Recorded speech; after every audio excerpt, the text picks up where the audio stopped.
Bienvenue dans l'émission Le Business du Fitness, le podcast pour comprendre le futur du fitness et inspirer tous les professionnels à devenir une meilleure version d'eux-mêmes. Je suis Andy, coach sportif depuis 20 ans et j'accompagne des coachs et des patrons de clubs à créer un business dont ils sont fiers. Avec ce podcast, je vous propose de rencontrer ensemble des personnes inspirantes. L'idée est de rentrer dans leur tête et de comprendre comment ils en sont arrivés là aujourd'hui. Si vous voulez recevoir toutes les notes de l'épisode, pensez à vous inscrire à la newsletter. Vous trouverez le lien dans la description. Dans l'épisode du jour, j'ai le plaisir d'inviter Guillaume Jetta, owner de CrossFit Morges. Il nous partage sa vision du métier que je rejoins parfaitement, mettre le client dans le cœur du projet. On a parlé de plein de choses passionnantes avec Guillaume, de l'industrie du service et de l'industrie de l'hôtellerie. On a parlé de comment améliorer l'expérience client au sein même de notre activité, comment gérer nos membres de la meilleure des façons, et comment lancer sa box CrossFit le plus rapidement possible et la développer dans le temps. On a parlé également du business du divertissement, du coaching sportif au sein même d'une box CrossFit. On a parlé bien sûr de positionnement et des membres qui viennent s'entraîner à l'intérieur de notre structure et encore beaucoup d'autres choses. Bref, je ne vous en dis pas plus et je laisse place à notre conversation avec Guillaume Jetta. Salut à tous, bienvenue dans ce nouvel épisode du Business du Fitness. Et aujourd'hui, j'ai la chance d'être avec Guillaume. Salut Guillaume. Mais salut Andy. Alors, ce que je te disais en off, je suis tombé sur ton travail, je suis tombé sur ton podcast Alter Ego. J'ai vu que tu étais également owner de boxe, donc ça nous faisait plusieurs points communs. Je me suis dit que ce serait super intéressant d'avoir tes idées, tes conseils, ton parcours. Donc, il y a plein de choses que je veux justement te poser comme question. Première petite chose, du coup, est-ce que tu peux te présenter rapidement ? Volontiers. Alors moi, j'ai grandi et comme on va l'entendre assez vite à mon accent, et je vis depuis toujours en Suisse, du côté entre Lausanne et Genève, dans un petit village qui s'appelle Aubonne. Là, j'habite en ce moment même à Morges, là où j'ai ouvert ma salle de CrossFit il y a un petit peu plus de 4 ans maintenant. Après l'école obligatoire, j'ai fait l'armée, comme on fait très souvent en Suisse, en tant que milice, bien sûr. Ensuite, des études de management à l'école hôtelière de Lausanne. Donc là, c'était plutôt le milieu hospitalier qui m'intéressait, la restauration, et puis surtout toutes les possibilités que ça pouvait ouvrir au niveau entrepreneurial. J'ai toujours été très intéressé par le milieu entrepreneurial. J'ai toujours bercé dedans, travaillé dans plein de structures différentes, qui étaient des petites structures émergentes, ou alors avec des entrepreneurs qui fondaient des choses. Et c'était vraiment hyper motivant. Comment tu as su que tu aimais l'entrepreneuriat ? Parce que j'ai toujours eu l'occasion de graviter autour d'entrepreneurs, des amis de mes parents, mon parrain qui est un peu une des personnes les plus importantes dans ma vie, qui m'a fait bosser dès l'âge de 14 ans, plus pour l'aspect de essaye de découvrir des choses qui t'intéressent, essaye de faire des choses qui te plaisent. Et lui, il a un peu toujours suivi son instinct, il a toujours fait plein de trucs différents. Et ça m'a beaucoup inspiré. Il était beaucoup actif dans le milieu nautique, il est un peu toujours actif dans le milieu nautique. Et il avait une entreprise d'événementiel nautique, il a été marin professionnel sur des gros défis. Et c'est vrai que c'était hyper grisant de voir un peu toutes les personnes qu'on rencontrait, le fait que chaque journée était différente. Et puis j'ai aussi beaucoup grandi avec des personnes autour de moi qui avaient fait des carrières dans des grosses structures et qui avaient eu des burn-out, qui avaient eu du mal à trouver leur rythme et puis qui, en fait, à l'âge de 45-50 ans, avec 2 enfants, avec peut-être un crédit, avec peut-être différents engagements, avaient du mal à quitter cette vie-là, avaient du mal à quitter peut-être aussi le confort qu'elle leur procurait pour faire des choses qui leur plaisaient. Et moi, c'est vrai que j'ai souvent associé un peu ce travail dans des grosses structures avec des formes d'obligation versus une forme de plaisir, ce qui est peut-être complètement faux, mais c'est les exemples que j'avais autour de moi et puis j'ai pas trop testé de mon côté. Du coup, ça m'a un peu toujours motivé, l'entrepreneuriat, et puis aussi le fait de créer des trucs. Ça, j'ai toujours aimé. Je suis très orienté solution. C'est vraiment, j'aime bien les problèmes parce que du coup, il faut se creuser un peu la tête pour trouver des solutions. Et dans l'entrepreneuriat, je trouvais que ça permettait d'avoir un peu plus de diversité. Et puis aujourd'hui, je me rends compte que ça permet aussi d'avoir plus de problèmes. Donc, ça veut dire plus de solutions à trouver. Mais ouais, donc c'est comme ça que ça s'est présenté. Et puis, c'est l'orientation que j'ai donnée même pendant mes études à l'école hôtelière. On réfléchissait toujours à des projets avec des amis. On a travaillé sur notre travail de fin d'études. C'était sur l'ouverture d'une brasserie artisanale, un lieu qui produisait de la bière et qui aujourd'hui tourne super bien. Puis c'était notre travail de fin d'études. C'était un monstre plaisir de bosser avec un pote là-dessus. Donc voilà, j'ai toujours eu la chance d'être dans des projets très concrets. Et j'ai jamais été un très bon théoricien. J'ai toujours été quelqu'un qui a besoin de faire expériences, besoin de faire de la pratique pour comprendre concrètement ce qu'il fait. Donc, du coup, l'entrepreneuriat, pour ça, c'est assez rêvé. Et puis voilà. Après, moi, je suis très curieux aussi. J'ai du mal à faire qu'une seule chose à la fois. J'aime bien passer d'un projet à l'autre. J'aime bien être actif dans plein de trucs différents. Ce qui fait que du coup, au bout d'un moment, on dort un petit peu moins. Et puis, c'est un petit peu compliqué d'organiser tout ça, surtout pour les proches. Mais en tout cas, ça permet de faire des choses que j'aime, en tout cas pour le moment. Et puis, comme j'ai pas d'enfant, comme j'ai pas d'engagement compliqués sur lesquels mes décisions ont des impacts immédiats, ben, c'est vrai que ça me permet aussi de tester pas mal de choses. Et puis l'entrepreneuriat, pour ça, c'était royal. Ok, excellent. Mon podcast, il est relativement jeune. Je crois que j'ai interviewé entre 25 et 30 entrepreneurs aujourd'hui. Il y a cette similitude de la restauration, de l'hôtellerie. Qu'est-ce que toi, ça t'a apporté? Ce que j'ai beaucoup aimé dans mes études hôtelières, c'était à quel point le client devait être au centre du projet. Dans le sens, on est dans une industrie, en tout cas en ce qui me concerne, avec une salle de CrossFit qui se spécialise majoritairement dans les cours collectifs, avec une petite proportion aux cours privés, mais c'est majoritairement des cours collectifs. On est vraiment une industrie de service. C'est-à-dire qu'en ce qui me concerne, les gens viennent chez moi pour transpirer, pour potentiellement apporter des nouvelles choses dans leur vie, pour se remettre en forme, pour plein de raisons. Mais ça reste quand même quelque chose de très important sur l'expérience que ils ou elles vont vivre chez nous. Et je pense que dans l'hôtellerie, c'est quelque chose qui est central depuis très très très longtemps. Et ce qui montre aussi pourquoi, alors là tu fais le parallèle avec l'industrie du coaching, des salles de sport, mais dans plein d'autres entreprises aujourd'hui, dans plein d'autres secteurs, on voit aussi beaucoup de recrutement dans les écoles hôtelières, que ce soit le secteur bancaire, que ce soit le secteur des multinationales, que ce soit tout secteur confondu, finalement, on a besoin de personnes qui sont drivées par le service, qui sont drivées par le client. Parce que finalement, on apprend assez rapidement que c'est beaucoup plus économique d'un point de vue temps et argent de fidéliser des gens que de chercher en permanence à avoir des nouvelles personnes. C'est pour ça que je rigole un peu quand je vois plein de modèles à gauche à droite qui nous vantent le fait de pouvoir avoir 50 nouveaux clients en une semaine, ce genre de choses. Finalement, ce qui compte, c'est les gens qu'on a et puis comment on les garde le plus longtemps possible. Et je trouve que c'est très intéressant de shifter un petit peu ce modèle d'un côté, on a la masse et puis d'un côté, on a peut-être un petit peu moins de personnes, mais faire mieux. Et je pense que c'est ce que l'hôtellerie m'a apporté. J'ai eu la chance de travailler surtout dans des hôtels qui étaient très haut de gamme ou des services très haut de gamme. Donc là, on est vraiment à fond derrière le client, à fond derrière chaque personne, chaque individu, et on se concentre sur les gens qu'on a sur le moment. Donc je pense que c'est ce qui m'a le plus intéressé là-dedans. Ouais. C'était vraiment le client au centre du projet. Et concrètement, comment ça se matérialise du coup par rapport à cette notion de service? Comment toi, tu l'as retranscrit dans ta box? Aujourd'hui, je suis très concentré sur améliorer l'expérience de mes clients au quotidien. C'est-à-dire que je mets peu de moyens, et j'ai peut-être tort sur certains aspects, sur le recrutement de nouvelles personnes. J'ai peu d'intérêt sur le marketing extérieur, sur la quantité d'images qu'on donne de ce qu'on fait à l'intérieur, ce genre de choses. Par contre, je me concentre énormément sur les gens. Nous, on a vraiment mis le coaching au cœur du projet, dans le sens où chaque heure que les gens viennent passer chez nous, on a à cœur que ce soit vraiment un des meilleurs moments qu'ils ou elles passent dans leur journée, si ce n'est le meilleur moment. Et donc, on a beaucoup investi sur le coaching, on a beaucoup investi sur notre équipe, sur les formations qu'on continue de faire d'ailleurs. On investit beaucoup sur la capacité, sur le matériel, sur toutes les infrastructures qui leur permettent de travailler le plus facilement possible, qu'ils ou elles aient le moins de taf à faire en dehors de l'aspect coaching pur et dur. Donc, c'est plutôt de ce point de vue-là que ça se met aujourd'hui. Et puis aussi, en études d'hôtellerie, moi, j'ai beaucoup étudié toute la partie CRM, donc Customer Management Service, comment on va vraiment gérer les gens entre le premier contact avec notre marque et puis le moment où ils partent. Et comment est-ce qu'on essaye de Boarding, faire… etc. Ouais. Exactement, ouais. Tout à fait. Ben, par exemple, chez nous, tu parles d'onboarding. Chez nous, on ne vient pas faire un essai comme ça en s'inscrivant. Ce qu'on faisait au début, hein, on l'a fait pendant très longtemps.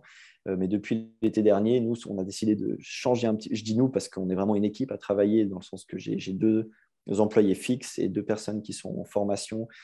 Et puis, on essaie vraiment d'avoir des gens qui sont extrêmement motivés. Et on a mis en place une structure qui fait qu'aujourd'hui, si tu veux venir t'entraîner chez moi, tu vas d'abord devoir faire une séance d'intro dans laquelle on va prendre 30 minutes de notre temps pour discuter avec toi, pour te présenter les lieux, pour échanger, pour savoir d'où tu viens, pour répondre à toutes tes questions. Et là, il n'y a pas d'entraînement qui est prévu. Tu vas devoir revenir une deuxième fois pour faire ton entraînement. Et ça permet en fait déjà d'éliminer une grande partie des personnes qui viendraient que par curiosité. On s'est aussi rendu compte qu'on avait assez fréquemment des gens qui venaient avec un ou deux, ils débarquent à trois, ils ont réservé chacun de leur côté, mais en fait c'est un groupe de trois, il n'y a qu'une personne potentiellement qui est intéressée là-dedans. Et on a dilué notre attention vers nos membres, les gens qui sont chez nous en ce moment pendant un cours pour trois autres personnes qui découvrent. Exactement. Et finalement pour des personnes qui ont potentiellement, on ne convertit pas forcément parce qu'ils ou elles ont un autre abonnement, parce que c'était la curiosité ou autre. Ouais, elles ne sont pas assez préqualifiées, elles ne sont pas assez qualifiées, quoi.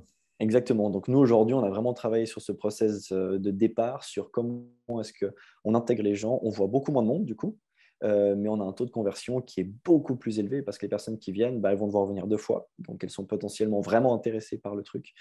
Et puis, derrière, ça nous permet d'accorder un temps de qualité à cette personne. Qui es-tu? D'où viens-tu? Il y a un peu ce truc de parfois, les gens débarquent, on est en train de finir un cours, on en a peut-être un autre derrière. Donc, c'est très rapide. Hey, salut, bienvenue. OK, moi, c'est Guillaume. Voilà les toilettes, voilà les vestiaires. On commence dans 5 minutes. Alors, bien, je caricature un petit peu, on le fait au mieux. Mais de nouveau, nous, notre créneau, c'est le cours collectif. Et là-dessus, on s'est rendu compte que pour améliorer simplement cette expérience, autant pour nos membres à nous que pour potentiellement les nouvelles personnes, surtout que le CrossFit, il y a encore une image qui est très… comment dire, beaucoup de personnes ne savent pas concrètement ce que c'est. Et il y a plein de questions auxquelles il faut répondre. Et No moi, pain, no gain, on va en chier, on va vomir. Ouais. Et c'est fréquent que j'ai des personnes qui me disent ouais, moi, ça fait 2-3 ans que je m'intéresse au CrossFit. C'est la première fois que j'ose rentrer dans une box. Et donc, je trouve fascinant de voir à quel point, en fait, on a l'impression qu'on parle du CrossFit partout, mais qu'en fait, c'est aussi méconnu. Et donc, nous, ça nous donne la possibilité, peut-être que cette personne ne reviendra pas, mais au moins, quand elle partira de chez nous, elle aura une idée un peu plus précise de ce que c'est, elle aura testé, elle saura comment ça se passe. Et donc, je pense que ça, c'est le genre d'expérience qu'on a commencé à mettre en place parce qu'on s'est rendu compte que l'expérience de nos clients sur le moment était moins bonne parce qu'il y avait des personnes qui débarquaient. Donc, on s'est dit comment on peut améliorer l'expérience de toutes les personnes, et coach compris, parce que c'était aussi, les coachs me disaient de leur côté aussi, c'était moins cool parce qu'ils avaient moins de temps à consacrer, ça les mettait dans le jus au début du cours, potentiellement sur la fin de leur cours précédent. Donc là, on s'est dit, OK, on fait le truc différemment, on répond à toutes les questions. Dès que la personne n'en a plus, elle vient faire un essai. Ça lui permet de voir déjà si ce qu'on a raconté, c'est vrai ou pas. Donc, nous, ça nous permet d'être aligné ou pas avec ce qu'on dit. Et puis derrière, ça améliore l'expérience, je pense, de chacun et chacune. Oui, ce qui est intéressant, on en discutait avec d'autres honneurs et même, on va dire, des coachs, c'est que déjà, avant toute chose, qu'on veuille démarrer un business dans le coaching ou une box de CrossFit ou un studio de yoga ou autre, c'est d'abord de définir son positionnement. Et c'est clair que tout le monde a le nom CrossFit, mais chaque CrossFit, chaque box de CrossFit a une identité qui est particulière et c'est le honneur, entre guillemets, qui va insuffler cette… on va dire cette vision et cette philosophie, quoi. On a tout de suite attaqué par un angle qui me plaît beaucoup, c'est le service client. J'ai un peu cette philosophie-là aussi. Je te rejoins tout à fait. Après l'hôtellerie, du coup, ça s'est passé comment pour toi? Qu'est-ce que tu as tout de suite bifurqué du coup tu as découvert le CrossFit ou autre, ou comment ça s'est passé? Parce que je crois que tu as fait du journalisme, il me semble. Je suis tombé, je ne sais plus. Ouais, c'est ça. Donc ça, c'est arrivé quand? Alors en fait, en parallèle à toutes les choses qui m'intéressent, j'ai toujours été passionné du milieu de la radio. La radio, donc ce qu'on entend, ou peut-être plutôt l'identité sonore, sur les podcasts, la radio, je consomme énormément de podcasts, beaucoup plus que de musique. J'écoute très peu de musique, mis à part quand je m'entraîne. Et du coup, la radio, ça a toujours été quelque chose d'important pour moi. Depuis l'âge de 15 ans, là j'en ai 31, j'ai fait régulièrement des candidatures spontanées, j'ai eu des petits stages, des petits trucs, puis ça donnait jamais rien. Puis à chaque fois, il y avait quelque chose qui faisait que ça ne se faisait pas. Et étonnamment, moi j'ai souvent été du genre à quand quelque chose ne marche pas, je vais faire autre chose. Et ça, par contre, ça revenait régulièrement. Tous les 2-3 ans, je refaisais des candidatures spontanées, des petits concours, des petits ci, des petits ça. Donc, quand j'ai fini l'école hôtelière, il fallait que je fasse quelque chose. J'avais envie de poursuivre un peu une formation parce que l'école hôtelière, c'est quelque chose de génial lorsque tu es passionné par l'hôtellerie, dans le sens qu'en sortant de là, tu peux vraiment partir directement dedans. Par contre, si tu veux te spécialiser dans un autre secteur, comme tu es un grand généraliste qui a touché à plein de choses, tu es spécialiste en rien. Donc, moi, je me suis dit, si j'ai envie à un moment donné de revenir dans la radio, pourquoi pas faire une formation de journaliste? Et c'est là où je me suis inscrit à un master de journalisme à Neuchâtel, en Suisse. Et donc, en sortant de l'école hôtelière, j'ai fait une année de master de journalisme et en parallèle, je gérais un restaurant sur Lausanne.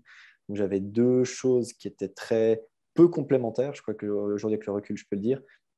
Mais bon, c'était une super bonne expérience parce que j'ai appris énormément là-dedans. Je me suis retrouvé avec une équipe d'une dizaine de personnes directement sorties d'école à devoir gérer avec des gros budgets, avec devoir gérer une infrastructure qui était supposée brasser des volumes assez énormes.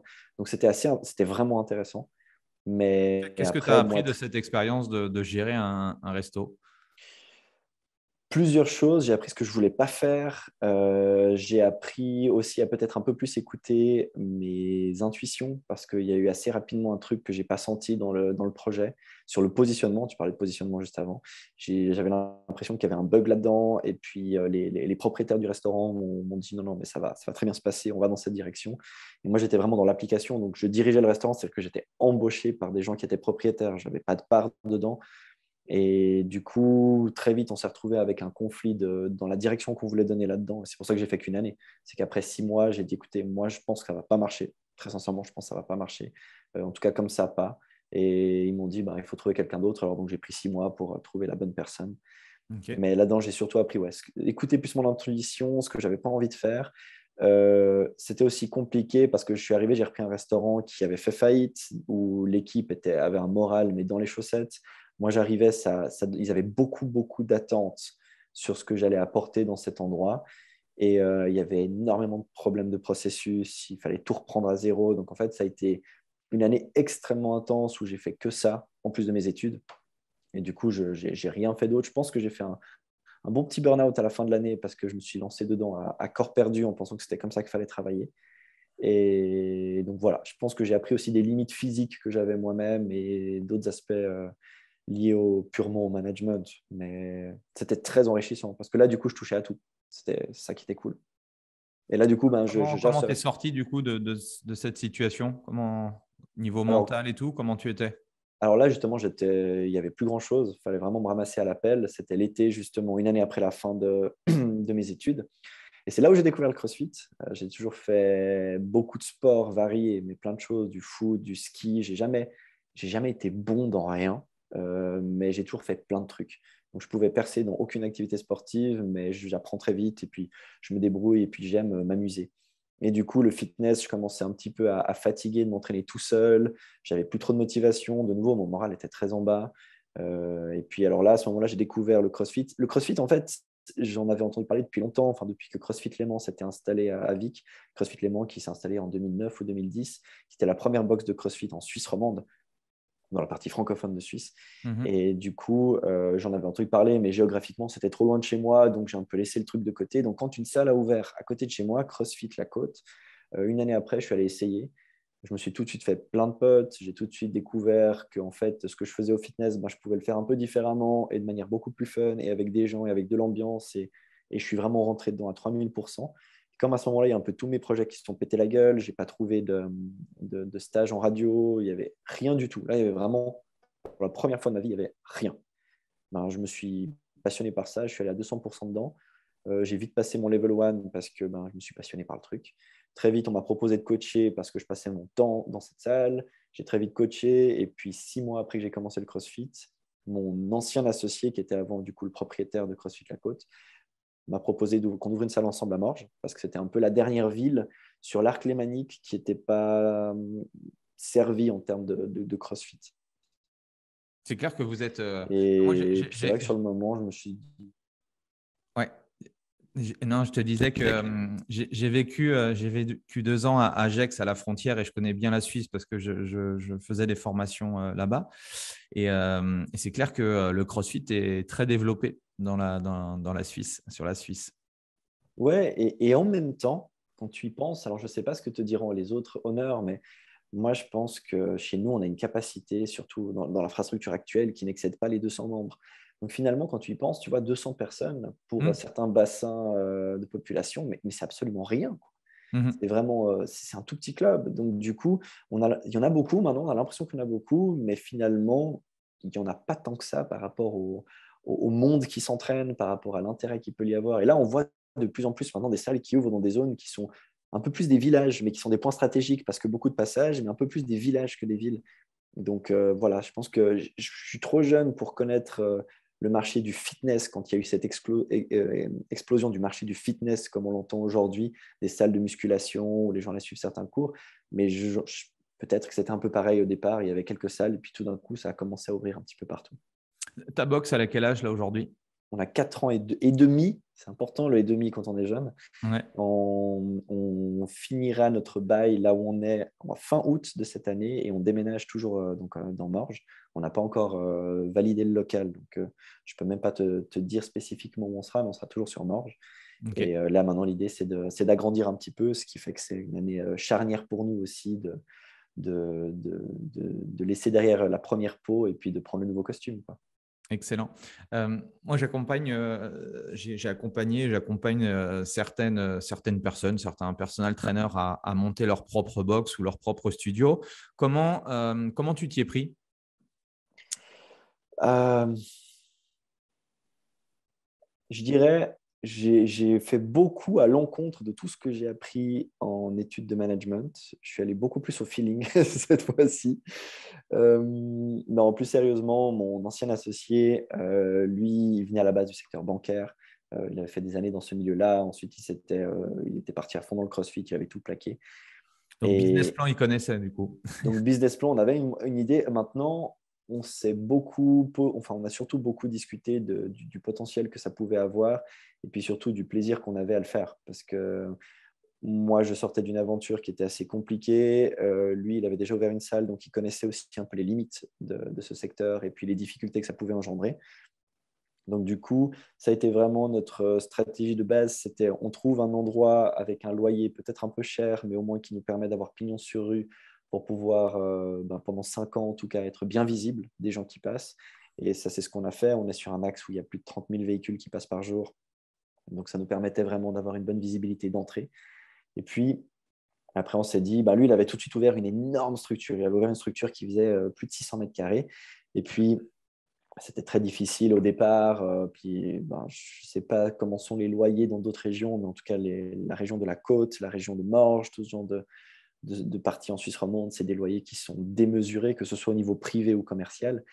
Donc, du coup, lui, il avait fait quelques erreurs de son côté. Alors, il est venu un peu avec ses erreurs, il a posé sur la table, il a dit voilà ce qu'il ne faut pas faire. Et ensuite, après, il y a beaucoup de choses qui se sont faites dans l'improvisation parce qu'on a cherché des locaux, on n'a pas trouvé. Tout d'un coup, on a trouvé, il fallait les prendre assez vite. On a dû enclencher la machine. Et puis après, tout s'est créé en fait en l'espace de 3 mois, quelque chose comme ça. De toute façon, quand on veut démarrer son propre business, alors avec des murs, voilà, le premier truc, c'est d'abord le local, quoi. Le local va déterminer un petit peu voilà, le nombre de personnes, le business model, combien de personnes tu vas avoir dans tes coachings. Enfin bref, c'est clair que la priorité numéro 1, c'est le local. Ton conseil, je pense, est très judicieux dans le sens où on dit souvent que, surtout un business commercial, c'est l'emplacement. Moi, je me souviens d'une intervention il y a très longtemps d'un Australien qui disait que l'élément numéro 1 pour avoir un club, alors à l'époque c'était les clubs de fitness, mais c'est la même chose avec des box ou autres. L'élément numéro 1 c'était l'emplacement, l'élément numéro 2 c'était l'emplacement et l'élément numéro 3 c'était l'emplacement. Et il nous avait parlé de McDo, des choses comme ça. Alors c'est sûr que tu l'as dit et moi, j'ai fait entre guillemets un peu le contraire avec ma box parce que je n'avais pas forcément le choix. Mais je trouve que le fait d'avoir un emplacement stratégique, ça te permet de limiter les frais aussi au niveau marketing parce que tu as beaucoup plus de visibilité, quoi. Tu l'as ouvert quand ta box? Alors moi, j'ai pas tout de suite monté j'ai pas pris tout de suite l'affiliation, mais c'était en 2012, moi. Ouais, je te pose cette question parce qu'en même temps, tu vois, aujourd'hui, si je regarde concrètement les statistiques des gens qui franchissent la porte chez moi, je pense que 9 personnes sur 10 sont venues via Google. Okay. Ce que j'entends par là, c'est que presque 5 ans plus tard, en ce qui concerne le marché du CrossFit, à cet instant T, aujourd'hui, avec les moyens technologiques qu'on a et tout ça, sans faire la moindre pub ni rien, 9 personnes sur 10 qui franchissent ma porte ont tapé sur Google CrossFit Morges, donc pour la localisation et le lieu. Donc, en fait, c'est ça qui est hyper intéressant. Est-ce que dans quelques années, ça sera pareil? Est-ce qu'il y a quelques années, c'était pareil? J'en sais strictement rien. Mais je peux dire que pour ces 5 années-là,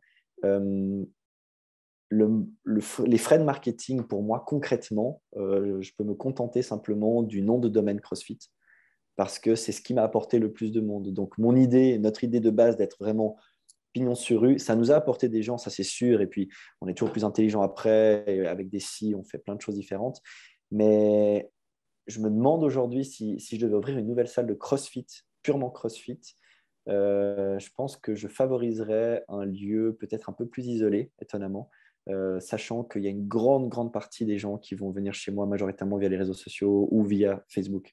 Mais je pense qu'on parle là d'un instant T. Hein. C'est pour ça que je te pose cette question et je trouve hyper intéressant pour le marché. Même chose dans les hôtels, dans les restaurants, le lieu est extrêmement important. Il y a quelques restaurants qui ont réussi à faire une renommée énorme en étant isolés, mais en misant aussi sur un concept qui va dans l'aspect isolé ou l'aspect calme et tout. Mais c'est vrai que l'emplacement, c'est le nerf de la guerre. Un nouvel hôtel qui veut s'implémenter, une nouvelle chaîne qui débarque en Suisse, etc. Ils veulent le lieu parfait parce que les gens veulent la proximité. Mais chez nous, c'est ça qui est Après, on a aussi, c'est aussi un business model, je pense, le CrossFit qui peut être implanté, comme tu dis, dans des endroits un peu plus isolés, dans le sens où voilà, c'est quelque chose de niché, c'est spécifique, il y a une certaine segmentation. Donc voilà. Mais bon, je me souviens qu'à l'époque, quand j'ai ouvert en 2012, c'était très nouveau, quoi. L'entraînement fonctionnel, functional training, le CrossFit et tout. Donc, au début, il fallait vraiment expliquer pourquoi il y a des trucs accrochés au plafond. Enfin, en plus, moi, c'était vraiment, c'est toujours, mais c'était vraiment l'univers des box CrossFit, des premières box CrossFit et tout. Donc, c'est vrai qu'au début, voilà, il y avait cette appréhension. Bien sûr, là, en 2022, c'est plus du tout la même. On a quand même ouvert le marché. Le CrossFit est de plus en plus connu. Donc, c'est clair que c'est une opportunité intéressante. J'aimerais savoir quelle est, toi, ta philosophie, même si j'ai écouté 2-3 passages qui m'ont beaucoup plu. C'est quoi ta philosophie, toi, à travers le CrossFit? Alors, rapidement, avant de répondre à ta question, pour revenir juste sur l'aspect du lieu, je pense qu'il y a aussi un autre point qui est extrêmement important, c'est que ça dépendra aussi de la densité, du type de box qui sont autour de toi, etc. Là, de nouveau, nous, on a débarqué en étant la seule box officielle CrossFit sur Morges. Donc, c'est vrai que d'un point de vue du référencement, d'un point de vue de tout ce qui va autour, tout fonctionne pour que ce soit sur les réseaux sociaux. Maintenant, tu vas te poser aujourd'hui en centre-ville de Genève, par exemple, où il y a déjà pas mal de box. Peut-être que l'emplacement là aura une toute autre importance. Donc, je pense que c'est vraiment, moi, je peux que répondre par rapport à l'expérience que nous, on a fait par rapport au lieu dans lequel on est à l'instant T et tout. Mais c'est hyper intéressant parce que dans tous les cas, peut-être que si on avait fait le choix inverse, je te dirais aujourd'hui qu'on est en train de chercher un lieu qui a pignon sur rue parce que c'est hyper important. Mais ensuite, pour revenir sur la partie de ta question, donc sur la philosophie générale, moi, j'aimerais que CrossFit Morges soit un lieu dans lequel on a envie de venir, on se réjouit de venir, on rencontre des personnes, on interagit avec aussi différents événements qui ont lieu assez régulièrement, que ce soit des apéros, des grillades, des entraînements sur la plage, des sorties ski, des sorties rando, différentes choses comme ça, et que ce soit un environnement dans lequel on sait qu'on a un encadrement de qualité qui va nous amener plus proche de nos objectifs, sans nous mentir, parce que nous, on est très clair aussi lorsque les personnes viennent dire moi, mon objectif, d'ici l'été, il faut que j'ai perdu 6 kilos. On va lui expliquer assez facilement que l'heure qu'elle va passer avec nous va être l'heure la plus facile de sa journée et que les 23 autres restantes, ça sera peut-être un peu plus compliqué et que c'est là où il y aura aussi du travail à faire. Donc voilà, un lieu dans lequel on vient, on s'épanouit, on s'entraîne, on rigole, on crée des relations sociales. Il y a un truc qui est hyper intéressant, je ne sais pas si tu l'avais observé aussi dans ta salle, mais nous, au-delà de quelques couples qui se sont formés, des trucs comme ça, on a aussi des gens qui ont commencé à trouver du travail entre eux. Genre des gens qui, via une connaissance, tu cherches du boulot, tiens, j'ai quelqu'un, ou des architectes qui tout d'un coup bossent avec des électriciens. En fait, ce que je trouve fabuleux dans ces écosystèmes, et c'est le truc qui m'a dépassé, dans le sens que moi, à la base, je me suis lancé là-dedans comme passionné de CrossFit. Et très vite, je me suis rendu compte que le CrossFit occupait finalement une partie qui était bien moins importante que ce que je pensais et que tout ce qui gravite autour est hyper essentiel. Et qu'au final, là-dedans, tu te retrouves à rencontrer des gens dans le même entraînement. Tu as une chef d'entreprise, un ouvrier, tu as des gens de tous milieux sociaux, de tout rang, de tout parcours, de toute provenance dans le monde entier, et des gens qui, pendant l'espace d'une heure, il n'y a plus de politique, il n'y a plus d'argent, il n'y a plus rien du fonctionnement de base qui nous oppresse un peu de manière générale. Et on est juste une bande de personnes qui s'entraînent et qui passent un bon moment. Et ça, moi, je trouve que c'est fabuleux. Donc, ma philosophie au départ, elle était de faire un endroit où pour l'entraînement, Et aujourd'hui, ma philosophie, c'est faire un lieu de vie, en fait. Excellent, excellent. Et par rapport à cette notion de philosophie, qu'est-ce que tu parlais que toi, ton business model était axé vraiment sur les coachings de groupe. Est-ce que tu as développé, tu parlais un peu de privé, est-ce que tu as développé, je ne sais pas, les ados, les kids, la nutrition, enfin, disons qu'il y a plusieurs axes pour développer son chiffre d'affaires. Quelle est ta réflexion par rapport à ça, toi? Ouais. Nous, en ce moment, on a donc des ados. On avait testé un temps les kids. Ça n'avait pas très bien marché. Je pense qu'on n'avait pas fait une communication qui était très efficace non plus autour de ça. Les ados, chez nous, ça a cartonné dès le départ. Et c'est un cours qui cartonne depuis le départ. Si je pouvais en mettre tous les jours, j'en mettrais tous les jours. Mais là, actuellement, on a le problème de la salle, en fait, du lieu, qui est beaucoup trop petite. On a 180 mètres carrés, vestiaires compris. Donc, c'est quand même un espace qui est relativement restreint, qu'on exploite, pour ainsi dire, à flux tendu pendant les heures de travail. On a essayé de développer un petit peu les cours privés. Je n'ai pas mis un effort gigantesque là-dessus, aussi pour… je pense qu'il y a des personnes qui se sont spécialisées là-dedans autour de chez nous et qui le font extrêmement bien, bêtement. Et je pense que c'est cool aussi d'avoir des gens qui le font bien. Nous, on a aussi une petite équipe, donc on s'est vite rendu compte que quand tu rajoutes des privés entre tes collectifs, ben, tout d'un coup, tu coaches 5 heures de collectif, tu rajoutes 2 ou 3 privés là-dedans et tu fais une journée qui est juste invivable. Et là-dedans, tu n'as encore pas nettoyé la salle, tu n'as encore pas fait le peu d'admin que tu dois faire et ce genre de choses. Donc finalement, c'est aussi parfois une autoroute vers le burn-out. Donc, à l'heure actuelle, on a développé ado beaucoup. On a fait des événements autour de la nutrition, des tables rondes où les gens viennent, échangent, où nous, on apporte un minimum de connaissances. Et puis, on essaye de modérer un débat et puis essayer d'apporter des éléments à gauche, à droite. La nutrition, c'est un espace sur lequel on a énormément de taf, mais qu'on n'a pas suffisamment développé pour le moment. Et ça sera plus dans la deuxième partie de cette box, donc une fois notre déménagement fait. Il y avait beaucoup de choses qu'on avait démarrées avant le Covid. On avait commencé l'année donc 2020. C'était 2020, oui, exactement. On l'avait super bien commencé. Là, on avait un calendrier d'événements, on avait plein de choses. Et c'est vrai que c'est venu tout foutre en l'air, tout bouleverser. Tous les milieux. Hein. Je ne suis pas en train de me plaindre. On s'est adapté, on a trouvé des solutions, puis on a fait des trucs. Mais disons que dans la version vers laquelle on va, il y aura des événements effectivement autour de l'alimentation, des événements autour de la récupération, des événements autour aussi de certains sujets qui sont moins sexy, mais qui sont aussi, dans lesquels on croit réellement pour ce qui est de bien performer, d'être bien dans sa peau et puis ce qui va autour. On est aussi en train de travailler sur différentes approches pour essayer d'accompagner les gens sur le fait d'être un peu mieux dans leur propre corps, parce qu'on se rend compte que malgré tout, il y a encore beaucoup de personnes qui aimeraient ressembler à telle ou telle personne, avec des morphologies qui sont diamétralement opposées, et ça les pèse, ça influe sur leur morale, ça a des difficultés. Donc, on essaie un peu de travailler aussi sur ce genre d'approches qui seront développées un peu plus dans les prochains mois. Et puis, pour la diversification même du chiffre d'affaires, on a des séminaires qui ont lieu assez régulièrement chez nous, que ce soit des séminaires en location, des gens qui louent la salle pour proposer quelque chose, ou alors nous-mêmes qui produisons des séminaires internes. Et puis à ce moment-là, ça vient diversifier un peu notre revenu. Maintenant, sur le revenu principal, moi, ce qui m'intéresse, c'est plus sur la base de la clientèle, et c'est là-dessus que pour l'instant, j'investis le plus. Surtout que je pense qu'on a encore beaucoup de taf. Je pense qu'on est encore très loin d'être là où j'ai envie qu'on soit. Donc, trop diversifié pour le moment, à mon avis, ça peut être aussi un risque. Donc, ça sera un peu dans les prochaines étapes. Mais là, c'est majoritairement coaching et cours collectifs. Ouais. Et au niveau des cours, du coup, c'est que des sessions de CrossFit ou tu as développé des spécialités ou autres? Depuis 3 ans, on propose 2 formes différentes. On a le programme CrossFit de base et un autre programme qu'on a appelé Sweat. Et ce programme, c'est concrètement du CrossFit, mais sans haltéro et sans gymnastique avancée. C'est-à-dire que ça va être beaucoup plus proche de… On s'échauffe, on se met en place, on utilise des haltères, des rameurs, des engins cardio, du poids de corps, etc. Oui, du On fait… conditioning, Voilà. conditioning WIIT ou des choses comme ça, quoi. On va faire pas mal de renfo quand même. Là-dedans, c'est très fréquent qu'il y ait des mouvements de bodybuilding, qu'on va avoir une première partie un peu plus purement force ou purement renfo, ou purement effectivement bodybuilding, etc. Et puis une deuxième partie où on va peut-être un peu plus monter en intensité.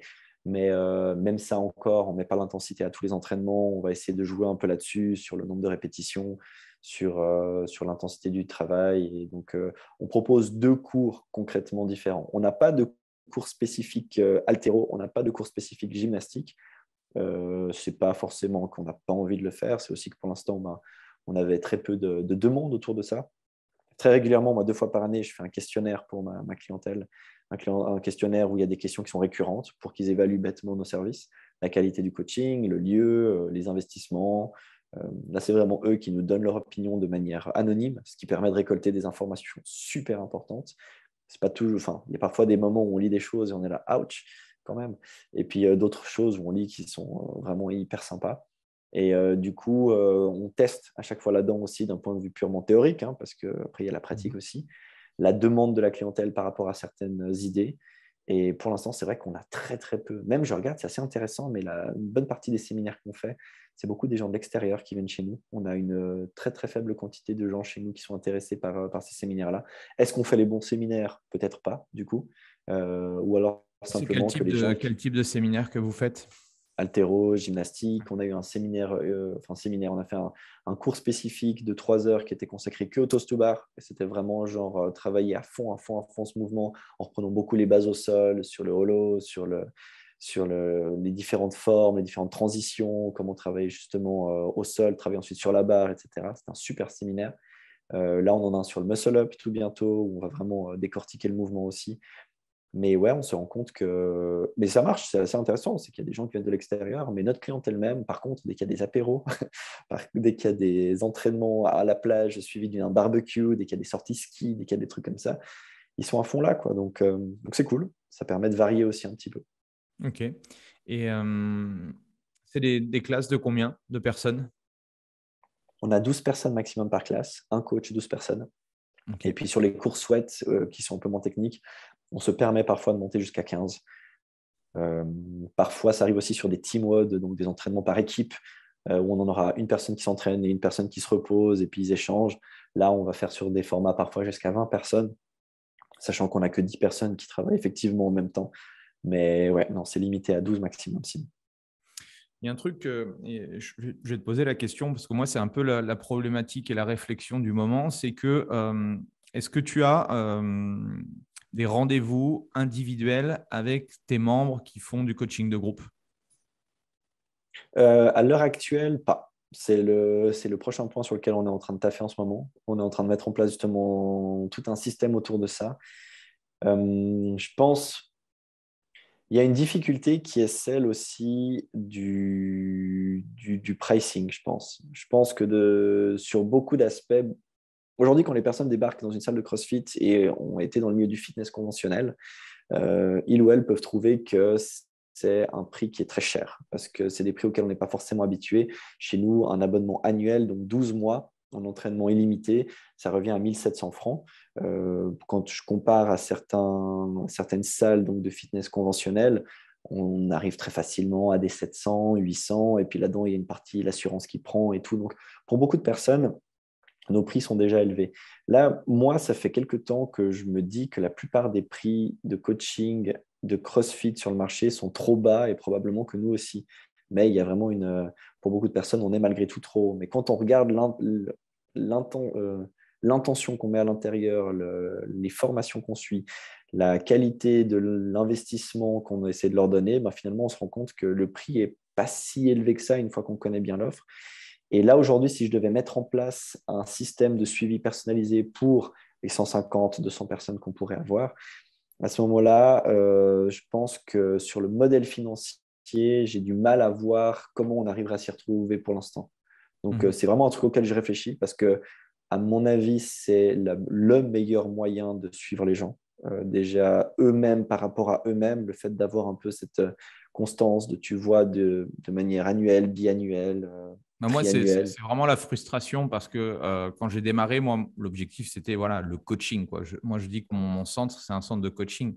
Et c'est clair que même si voilà, il y a ce coaching, on essaye de travailler la qualité dans nos sessions, bon, le fait de ne pas avoir de feedback et d'avoir des points réguliers avec chacun des membres, je trouve que ça, c'est une des problématiques, en tout cas, que j'ai et que qu'on essaye de trouver des solutions pour tendre un peu plus vers ça, quoi.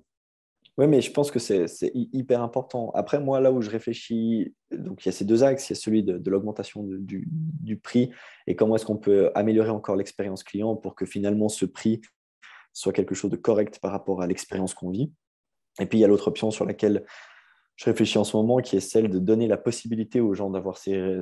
Mais c'est un supplément. Pourquoi un supplément? Parce que je me suis aussi rendu compte dans une des récentes enquêtes internes que beaucoup de personnes chez nous, après quelques temps, viennent surtout chercher un moment de divertissement sportif. Et il y a des gens là-dedans qui, sincèrement, et on en a en fait pas mal, n'ont pas envie de perdre… Enfin, si perdre du poids, c'est cool, mais ce n'est pas forcément un objectif dans leur vie. S'ils augmentent leur max sur les lifts, c'est cool, mais ce n'est pas forcément un objectif. C'est des gens qui ont une vie en fait autour et qui s'octroient 1 heure pour leur tête et pour leur corps. Et là-dedans, s'il y a des progrès, tant mieux. Et si on n'a pas des masses, ils savent bien finalement où sont les soucis. Et c'est des personnes qui, si je commençais à, entre guillemets, à imposer des rendez-vous annuels là-dessus, certains trouveraient ça drôle parce que ce serait un moment sympa où qu'on passerait ensemble à discuter, mais il y en a beaucoup qui n'auraient pas spécialement envie. Du coup, c'est peut-être lié aussi au positionnement de notre salle, les clients qu'on cible, les gens avec qui on travaille, ce qu'on met en place. Donc, je pense que c'est aussi, tu me demandais avant justement la philosophie, ça repose aussi peut-être là-dessus. Certaines salles, dès leur ouverture, ont mis ça en place. Et donc, ça crée aussi un écosystème dans lequel les gens sont habitués à ça. Nous, on a créé autre chose.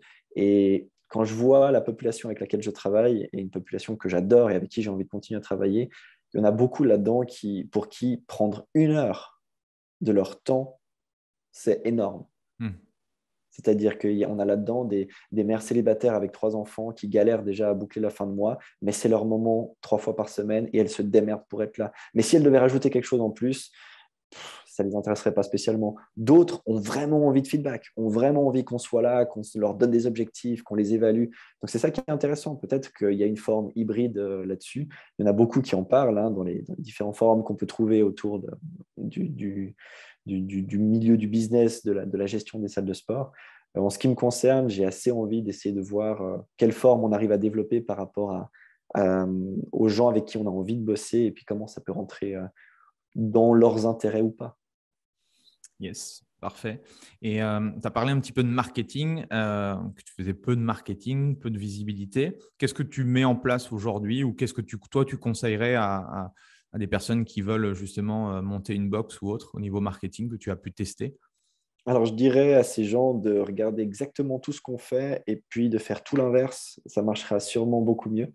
Là, en ce moment, effectivement, je fais extrêmement peu. Je pense que je pourrais faire beaucoup plus que ça. Alors, je pourrais faire en termes du temps que j'ai à disposition parce que j'ai plusieurs activités professionnelles. Non, je ne peux rien rajouter en ce moment en ce qui me concerne. Mais en termes de on devrait faire plus, assurément. Moi, je n'ai jamais été très fan de tout ce qui est filmer les entraînements, ce genre de choses, parce que j'ai une compagne qui est dans le milieu juridique, donc l'aspect du droit à l'image, même si les gens ont signé une décharge en venant chez nous, je fais très, très attention à ça. Ensuite, parce que très souvent, la personne qui filme, c'est le coach, et mes coachs ont entre guillemets l'interdiction de toucher à leur téléphone pendant un cours, parce qu'on a l'attention sur les gens, et c'est là que ça se passe. Et le téléphone, c'est avant et après, mais pas pendant. Donc, je pense qu'il y a beaucoup de choses qu'on devrait faire en plus.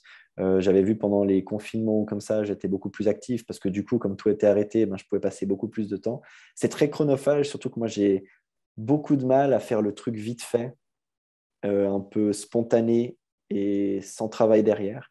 Je trouve que c'est très souvent moche et c'est sûrement beaucoup plus efficace que ce que je fais moi, mais j'ai du mal avec ce fait-là. Donc, du coup, je pense que moi, concrètement, en ce moment, je ne fais pas du tout assez et il y aurait des choses à faire. En même temps, j'ai décidé aussi de consacrer le 100% de ce marketing en ce moment aux gens en interne, à améliorer leur expérience, à faire en sorte qu'on soit encore meilleur dans les différents éléments dans lesquels on doit progresser, c'est-à-dire tous.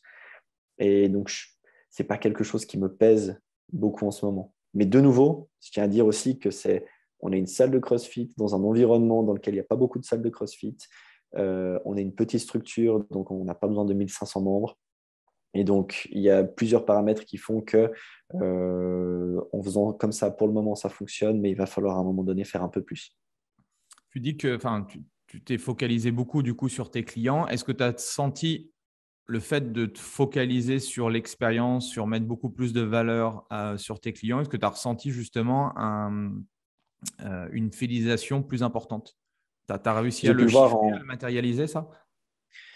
J'ai pas d'éléments de comparaison, dans le sens que n'ayant pas eu d'autres structures, j'ai peu de benchmarks et ayant 5 ans bientôt d'existence, dont 2 années Covid, finalement, j'ai très peu de chiffres sur lesquels je peux m'appuyer d'une année à l'autre. Ça, c'était assez intéressant.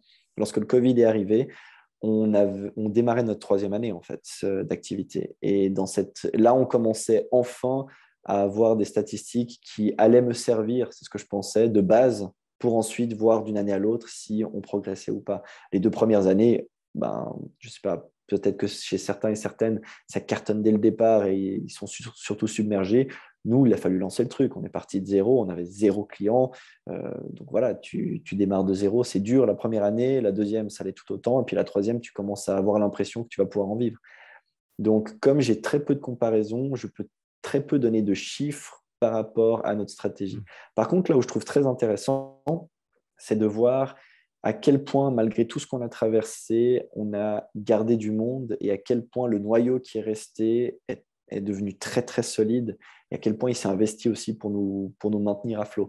C'est vrai que quand on s'est retrouvé confiné comme toutes les salles du monde, c'était très dur moralement d'essayer de continuer, quoi. Donc là, par contre, on était poussés, les gens nous demandaient, ils étaient là, ils étaient présents, ils n'arrêtaient pas, ils amenaient des gens, ils ont tout fait pour que ça se passe bien. Donc moi, j'ai l'impression que c'est là où je le mesure le plus aujourd'hui. Maintenant, d'un point de vue purement statistique, j'ai aucune comparaison. Et puis, je pense que les benchmarks, après, ils sont très régionaux finalement. On peut prendre des benchmarks d'industrie au niveau international, mais là-dedans, tu vas avoir autant des marchés extrêmement matures que des marchés qui sont en plein développement. Donc, c'est très difficile à le quantifier, en ce qui me concerne. Et qu'est-ce que tu as appris du Covid, de ce que tu as pu mettre en place? Est-ce qu'il y a des choses en fait qui sont restées, qui ont perduré du coup par rapport à ce que tu as pu mettre pendant ces mois Covid? Comment ça s'est passé pour toi? En ce qui me concerne, le Covid a aussi été une petite piqûre de rappel. Ça m'a aussi rappelé la raison pour laquelle je m'étais lancé là-dedans. Parce que même chose, quand j'ai ouvert la salle, comme pour le restaurant, je me suis lancé à 300% dedans. Et je me suis cramé assez rapidement parce que tu as des attentes qui sont très ambitieuses. Même si ton business plan, tu as l'impression qu'il est pessimiste, finalement, il n'est peut-être pas assez. Et puis, tu te retrouves à beaucoup galérer. Le Covid m'a beaucoup remis un peu ce truc de pourquoi est-ce qu'on le fait, la raison même du truc. Parce que oui, d'un point de vue purement théorique, marketing, au début, tu fais ton positionnement, ton segment, le why, la raison principale, le pourquoi tu le fais. Mais ça, c'est des trucs qui sont extrêmement théoriques et qui, une fois confrontés à la réalité, ont tendance, à mes yeux, à beaucoup évoluer, en fonction des gens qu'on rencontre, en fonction de si ça se passe bien ou pas. Parce que c'est clair que tu prends ton business plan. Finalement, le business plan, moi, je le vois comme une espèce de base qui nous montre qu'on a taffé un minimum le truc et puis qu'on va assez vite mettre de côté parce que la réalité va arriver. Et puis finalement, la réalité, c'est improvisation sur improvisation et tu as intérêt à apprendre de tes erreurs parce que sinon, c'est un petit peu compliqué. Donc le Covid, pour moi, ça m'a remis un peu la raison de pourquoi j'avais ouvert cette salle. Ça m'a permis de plus positionner notre salle. Je pense que pendant trop longtemps, j'étais trop dans cette idée d'entraînement. Vraiment la performance, mais pas uniquement la performance athlétique, mais la performance dans le sens, il faut impérativement que ça améliore les gens. Et très vite, j'ai vu l'aspect social de ce que cet endroit était, de ce qu'il apportait. Et ça m'a permis de revoir aussi à quel point le positionnement qu'on a choisi, un positionnement qui permet à des gens de se divertir dans un endroit sûr, en progressant physiquement, ça j'en ai l'intime conviction. Et puis derrière, de nous le rappeler un peu constamment. Quand on se voit avec l'équipe, c'est de ça qu'on parle surtout. Pourquoi est-ce qu'on le fait? Comment est-ce qu'on le fait? Donc je pense que ça nous a remis un petit peu des process comme il faut et majoritairement sur la raison même de l'existence de cette salle. Excellent. Je vois que l'heure tourne. Le podcast, du coup, comment c'était en fait la frustration de pas avoir fait de radio ou autre, ou entre guillemets, comment tu es venu justement, parce que tu as dit que tu écoutais beaucoup de podcasts, ça s'est venu comment? Alors, c'est la frustration de ne pas faire assez de radio parce que là, je travaillais déjà pour une radio suisse. Okay. Quand tu commences souvent, pas tout le temps, mais souvent, tu commences par faire les horaires de merde. Et les horaires de merde, c'est les week-ends, c'est le samedi, c'est le dimanche. Et je travaillais les samedis et dimanches, et puis je voulais en faire beaucoup plus. Mais c'est un milieu dans lequel il y a beaucoup de compétition, il y a beaucoup de personnes qui veulent y être, il y a très peu de place. Donc, tu et dois tu faire as tes commencé preuves. par quoi? Quel type de radio? J'ai commencé sur une radio historique genevoise qui s'appelle Radio Lac. J'ai commencé à travailler là-bas j'ai fait une année là-bas. Et le même groupe qui possède Radio Lac possède 2 autres radios qui, au niveau suisse, sont assez connues. Une radio qui s'appelle OneFM et une autre qui s'appelle LFM. Donc, OneFM, c'est le Grand Genève et LFM, c'est le canton de Vaud. Et il y a eu des restructurations dues au Covid, justement. Ils m'ont renvoyé sur LFM, ce qui m'a arrangé un petit peu parce que je suis plus vaudois que genevois. Et puis là aussi, j'ai fait des week-ends. Et pendant cette période-là, comme j'ai toujours écouté beaucoup de podcasts, j'ai commencé à monter un podcast donc, pour la radio LFM, un podcast qui existe et qui s'appelle L'Aventure, où là, c'est vraiment des entretiens avec des personnes qui partent à l'aventure, des gens qui ont vécu 300 jours sur une île déserte en autonomie complète, des gens qui ont un travail et puis qui vont courir le soir, des gens qui ont fait la descente du Rhône en kayak, enfin bref, des profils complètement variés du monde entier. Et ça, c'est un truc qui m'a méga chauffé. Et au même moment, ça faisait un moment que j'écoutais beaucoup de podcasts en anglais sur le marché du fitness. Et je me disais qu'il manquait beaucoup de choses en français sur peut-être le marché du fitness un peu plus proche de ce qui me concernait moi. Parce qu'il y avait déjà des super trucs en français sur la muscu, sur comment bien s'hydrater, enfin, comment bien avoir une belle hygiène de vie, comment vraiment performer. Mais vraiment sur la partie purement managériale, il n'y avait pas grand-chose. Et c'est là où j'ai pensé à Alter Echo. Et c'est là où j'ai lancé donc, ce projet. J'ai fait une saison complète. Je comptais lancer la saison 2 en octobre dernier. Mais au début de l'été dernier, on m'a proposé d'intégrer l'équipe de la matinale sur LFM, qui est donc la matinale, c'est du 5h, 9h en gros le matin. Et c'est un peu, quand on fait de la radio, c'est les horaires les plus cool dans le sens que c'est là où tout se passe, c'est là où il y a du budget, c'est là où il y a des invités. Et donc j'ai pu intégrer cette équipe et c'est devenu une grosse partie de mon activité. Heureusement, j'ai une bonne équipe en place dans ma salle, ce qui fait que là, je cumule c'est cool, okay. de la radio à un taux d'activité très élevé, des podcasts, de la salle de sport. Et comme Alter Echo, c'était le truc que je faisais sur mon temps libre, alors, tout d'un coup, je me suis retrouvé un peu sans temps libre. Donc voilà, Alter Echo va revenir normalement dès l'automne prochain. Alors, la dernière fois que j'ai dit ça, je ne l'ai pas fait, mais là, l'idée, je suis en train de rebosser un peu le concept et puis de mettre en place quelque chose de différent. Mais c'était ça l'idée, c'était faire effectivement plus de radio, c'était élargir aussi mes connaissances du marché, parce que finalement, chaque salle a ses spécificités. Et je trouve que c'est hyper intéressant de discuter avec des gens qui sont du milieu, parce que tu apprends des nouvelles choses, parce que tu challenges tes propres pensées, parce que tu apprends des nouvelles choses, tu rencontres des nouvelles personnes, tu te fais un réseau. Donc, c'était ça l'idée derrière. Et puis c'est hyper cool à faire. Yes. Et moi, je suis très tourné du coup sur la création de contenu. Est-ce que tu crois qu'un personal trainer, un owner de box ou une équipe qui a une box, un studio, est-ce que tu crois que ce serait intéressant pour eux de créer leur propre podcast? Oui, dans le sens que quand tu crées quelque chose, eh bien, tu t'intéresses, ça te fait challenger tes propres pensées, ça te fait remettre en question beaucoup de choses. Et je pense que quand on arrête de se remettre en question et qu'on arrête et qu'on pense qu'on a réussi, c'est le pire moment qu'on puisse vivre dans l'entrepreneuriat. Donc, je dirais, de ce point de vue-là, oui. Maintenant, après, tout dépend de ce qu'on veut faire. Moi aussi, de nouveau, le podcast, je l'ai lancé, je me suis vraiment appliqué à avoir une identité sonore, avoir une identité visuelle, avoir un projet qui tient la route, parce que pour moi, c'était important. J'ai beaucoup de mal à écouter certains podcasts où la qualité audio est mauvaise. Donc, du coup, moi, je me suis dit, OK, comment je vais faire ça? Moi, je me suis imposé la contrainte d'être en présence physique avec absolument chaque interlocuteur et chaque interlocutrice, ce qui fait que je ne fais rien à distance. Donc, du coup, d'un point de vue des gens que je peux rencontrer, ça ferme un peu le truc. Tout ça pour dire que oui, je pense que c'est toujours intéressant. Après, quel est l'objectif personnel derrière? Je pense que parfois, il y a aussi du contenu qui est là et qui est de qualité. Moi, je ne pense pas lancer Alter Echo si j'avais trouvé quelque chose qui correspondait à ce que je cherchais. Donc, c'est de nouveau cette mentalité un peu entrepreneuriale où tu vois qu'il y a un truc qui n'existe pas, mais qui serait cool, ou en tout cas, tu estimes qu'il n'existe pas encore, et tu dis, je vais essayer de le faire. Et puis, c'est plus ça. Après, c'est toujours intéressant. Tu vois, tu crées un podcast, tu rencontres des gens.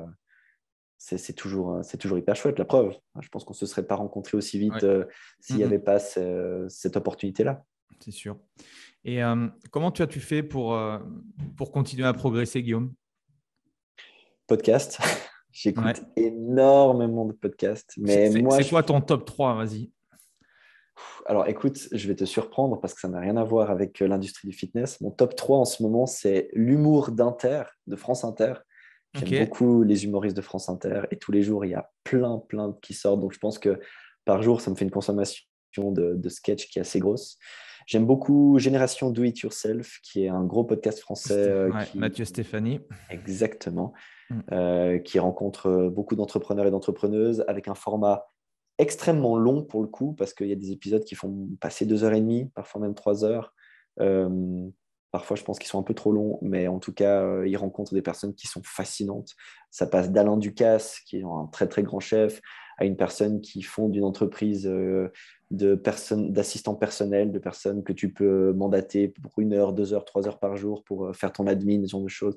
Bref, c'est hyper vaste.